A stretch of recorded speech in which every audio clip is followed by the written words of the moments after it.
നമ്മളൊരു പാക്കറ്റ് ഒരു സാധനം വാങ്ങിച്ചാൽ അതിൽ ലാബിൽ കുറേ കാര്യങ്ങൾ എഴുതിയിട്ടുണ്ട്. അത് അവർ വളരെ ട്വിസ്റ്റ് ചെയ്തിട്ട് എഴുതാം.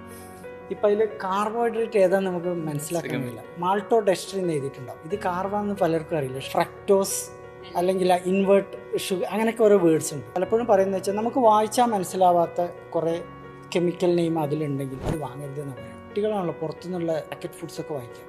കുട്ടികളെ നമ്മൾ പഠിപ്പിക്കേണ്ട ഒരു കാര്യമുണ്ട്. ഇപ്പം നിങ്ങളൊരു ലേസിൻ്റെ പാക്കറ്റ് എടുത്ത് അതിൽ കുറച്ചെണ്ണം നിങ്ങൾക്ക് മനസ്സിലാവും, ബാക്കിയുള്ളൊന്നും നിങ്ങൾക്ക് വായിച്ചാൽ എന്താണെന്ന് മനസ്സിലാവും. അത് വാങ്ങരുത്. അത് ഫുള്ള് അഡിക്റ്റീവ് കെമിക്കൽസ് ആണ്. ഇപ്പം ലേസ് പോലുള്ള ഫുഡിൻ്റെ ഒരു പരസ്യമുണ്ട്, nobody can eat just one. നിങ്ങൾ ലേസിൻ്റെ ഒന്ന് കഴിച്ചാൽ നിങ്ങൾക്ക് അടുത്തത് എടുക്കാൻ തോന്നും. ഒരു വ്യക്തിയെ കൊണ്ട് എങ്ങനെ മാക്സിമം കഴിക്കും.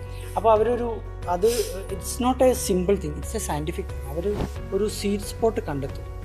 ആ ഒരു പെർട്ടിക്കുലർ അളവിൽ ഇൻഗ്രീഡിയൻസ് ഉണ്ടെങ്കിൽ അഡിക്ഷൻ സ്റ്റാർട്ട്. അപ്പോൾ അവർ അതിലേക്ക് എത്തി. എസ്പെഷ്യലി കാർഡിയക് സൈഡിലൊക്കെ പറയുകയാണെങ്കിൽ ട്രാൻസ് ഫാറ്റ്, നമ്മളത് കുറേ കാലം ഷെൽഫ് ലൈഫ് കിട്ടാൻ വേണ്ടിയിട്ടൊക്കെ ചെയ്യുന്നതാണ്, ടേസ്റ്റ് കിട്ടാനും. ട്രാൻസ് ഫാറ്റ് എന്നൊക്കെ പറഞ്ഞാൽ WHO ഇൻഡസ്ട്രിയൽ ലെവലിൽ നിരോധിച്ച സാധനം. പക്ഷേ നമ്മളെ എല്ലാ ബേക്കറിയും, നമ്മുടെ നാട്ടിലെ എല്ലാ ജംഗ്ഷനിൽ ചെന്നാലും ജംഗ്ഷനിൽ ഉണ്ടാകുന്നത് 3 ബേക്കറി ആയിരിക്കും. ഈ ബേക്കറി ഐറ്റംസിലൊക്കെ ട്രാൻസ് ഫാറ്റ് ഉണ്ട്. ചെറിയ കുട്ടികൾ, അവർ they should be aware of all these things.